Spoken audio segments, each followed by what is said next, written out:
ओम शांति। प्यारे भाइयों बहनों, 1969 की अव्यक्त मुरली में से आज 52 पार्ट। बाबा की मुरली का हेडिंग है फर्श से अर्श पर जाने की युक्तियाँ। बाबा ने कहा, यहाँ भट्ठी में किस लिए आए हो? देह में रहते विदेही रहने के अभ्यास के लिए। जब से यहाँ पाँव रखते हो तब से ही यह स्थिति होनी चाहिए। जो लक्ष्य रखा जाता है उसको पूर्ण करने के लिए अभ्यास और अटेंशन चाहिए। बाप दादा हर एक नई बात के लिए बुलाते हैं।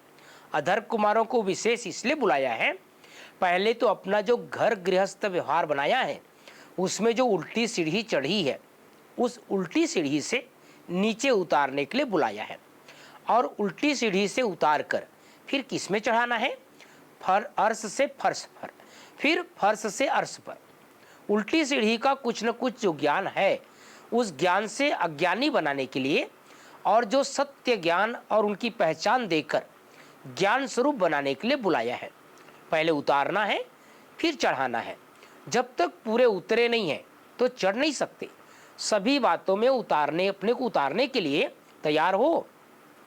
कितनी बड़ी सीढ़ी से उतरना है, उल्टी सीढ़ी कितनी लंबी है। अभी तक जो पुरुषार्थ किया है उसमें समझते हो कि पूरी ही सीढ़ी उतरे हैं कि कुछ अभी तक उतर रहे हो।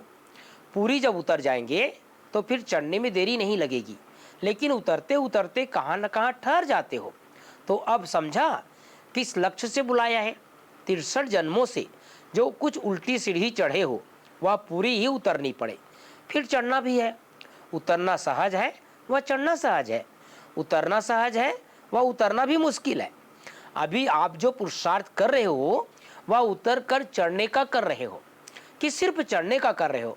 कुछ मिटा रहे हो, कुछ बना रहे हो, दोनों काम चलता है ना। आपको मालूम है लास्ट पौड़ी सीढ़ी कौन सी उतरनी है? इस देह के भान को छोड़ देना है। जैसे कोई शरीर के वस्त्र उतारते हैं तो कितना सहज उतारते हैं।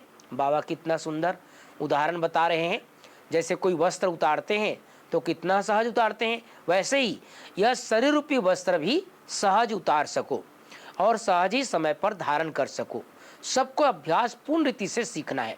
लेकिन कोई कोई का यह देह अभिमान क्यों नहीं टूटता है? यह देह का चोला क्यों सहज नहीं उतरता है? किसका वस्त्र तंग टाइट होता है तो उतार नहीं सकते हैं। यह भी ऐसे ही है। कोई न कोई संस्कारों में अगर यह देह का वस्त्र चिपका हुआ है अर्थात तंग है, टाइट है, तब उतरता नहीं है। नहीं तो उतारना, चढ़ाना, वह देह रूपी वस्त्र छोड़ना और धारण करना बहुत सहज है। जैसे स्थूल वस्त्र उतारना और पहनना सहज होता है, तो यही देखना है कि देह रूपी वस्त्र किस संस्कार से लटका हुआ है। जब सभी संस्कारों से न्यारा हो जाएंगे तो फिर अवस्था भी न्यारी हो जाएगी। इसलिए बाप दादा भी कई बार समझाते हैं, सभी बातों में इजी रहो। जब खुद सभी में इजी हो जाएंगे तो सभी कार्य भी इजी होंगे। अपने को टाइट करने से कार्य में भी टाइटनेस आ जाती है। वैसे तो जो इतने समय से पुरुषार्थ में चलने वाले हैं उन्हों को अब बहुत ही कर्तव्य में न्यारापन आना चाहिए।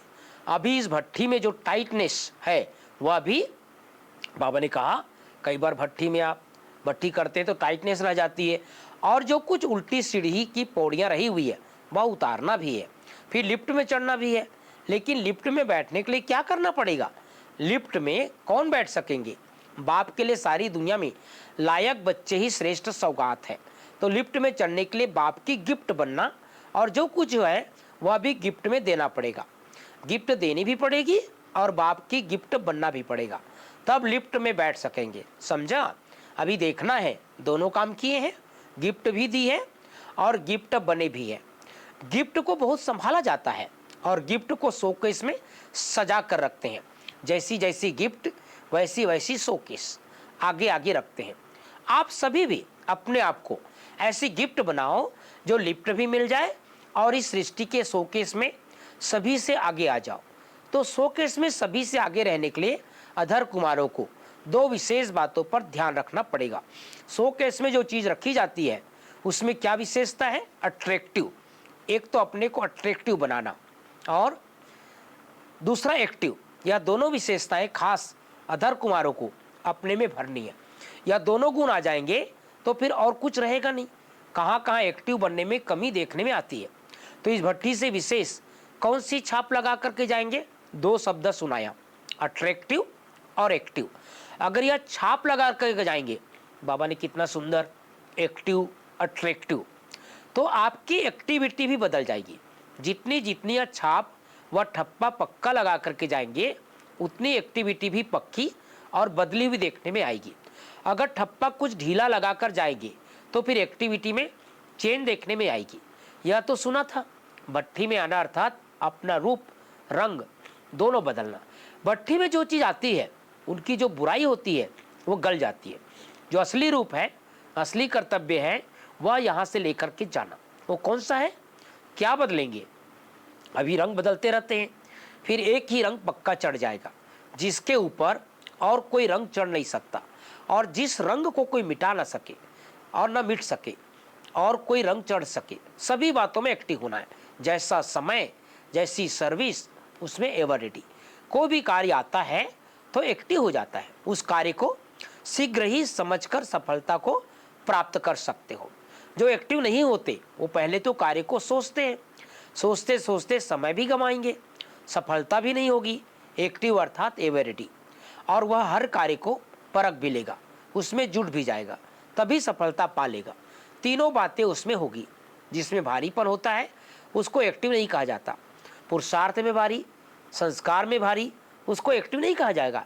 एक्टिव जो होगा वह एवर रेडी और इजी होगा।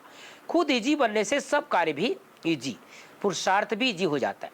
खुद इजी नहीं बनते तो पुरुषार्थ और सर्विस दोनों इजी नहीं होते। मुश्किलातों का सामना करना पड़ता है। सर्विस मुश्किल नहीं है, लेकिन अपने संस्कार, अपनी कमजोरियां मुश्किल के रूप में देखने में आती है। पुरुषार्थ भी मुश्किल नहीं, अपनी कमजोरियां मुश्किल बना देती है। नहीं तो कोई को सहज, कोई को मुश्किल क्यों भासता है? अगर मुश्किल ही है तो सभी को सभी बातें मुश्किल हो, लेकिन वह बात कोई को मुश्किल, कोई को सहज क्यों? अपनी ही कमजोरियां मुश्किलात के रूप में आती है। इसलिए दो बातें धारण करनी है। अट्रैक्टिव भी तब बन सकेंगे जब अपने में विशेषताएं होगी। आकर्षित बनने के लिए हर्षित भी रहना पड़ेगा। हर्षित का अर्थ है अतीन्द्रिय सुख में झूमना, ज्ञान को सिमरन करके हर्षित होना, अव्यक्त स्थिति का अनुभव करते अतीन्द्रिय सुख में झूमना, इसको कहा जाता है हर्षित। हर्षित भी मन से और तन से, दोनों से। ऐसा जो हर्षित होता है वही आकर्षित बनता है। प्रकृति और माया के अधीन न होकर दोनों को अधीन करना चाहिए। अधीन हो जाने के कारण अपना अधिकार खो लेते हैं। तो अधीन नहीं होना है, अधीन करना है, तब अपना अधिकार प्राप्त करेंगे। और जितना अधिकार प्राप्त करेंगे उतना प्रकृति और लोगों का सत्कार होगा। तो सत्कार कराने के लिए क्या करना पड़ेगा? अधीनपन छोड़कर अपना अधिकार रखो। अधिकार रखने से अधिकारी बनेंगे। लेकिन अधिकार छोड़ करके अधीन बन जाते हो, छोटी छोटी बातों के अधीन बन जाते हो, अपनी रचना के अधीन बन जाते हैं। लौकिक बच्चे तो भले हैं, लेकिन अपनी रचना अर्थात संकल्पों के अधीन हो जाते हैं। जैसे लौकिक रचना से अधीन बनते, वैसे ही अपनी रचना संकल्पों के अधीन बन जाते। इसलिए बाबा ने कहा अपनी रचना कर्म इंद्रियों के भी अधीन बन जाते। अधीन बनने से अपना जन्म से अधिकार खो लेते हो ना। तो बच्चे बने, अधिकार हुआ। सर्वदा सुख, शांति और पवित्रता का जन्म सिद्ध अधिकार कहते हो ना। अपने आप से पूछो, बच्चा बना और पवित्रता, सुख शांति का अधिकार प्राप्त किया। और अगर अधिकार छूट जाता है तो कोई बात के अधीन बन जाते हो, तो अब अधीनता को छोड़ो, अपने जन्म से अधिकार को प्राप्त करो। यह जो कहते हो कब प्रभाव निकलेगा, यह प्रभाव भी क्यों नहीं निकलता? कारण क्या है? क्योंकि अब तक कई बातों में खुद ही प्रभावित होते रहते हो। जो खुद प्रभावित होता है उसका प्रभाव नहीं निकलता। प्रभाव चाहते हैं तो इन सभी बातों में प्रभावित नहीं होना। फिर देखो कितना जल्दी प्रभाव निकलता है। अपनी एक्टिविटी से अंदाजा निकाल सकते हो। ऐसा सौभाग्य सारे कल्प में एक ही बार मिलता है। सतयुग में भी लौकिक बाप के साथ रहेंगे, पारलौकिक बाप के साथ नहीं।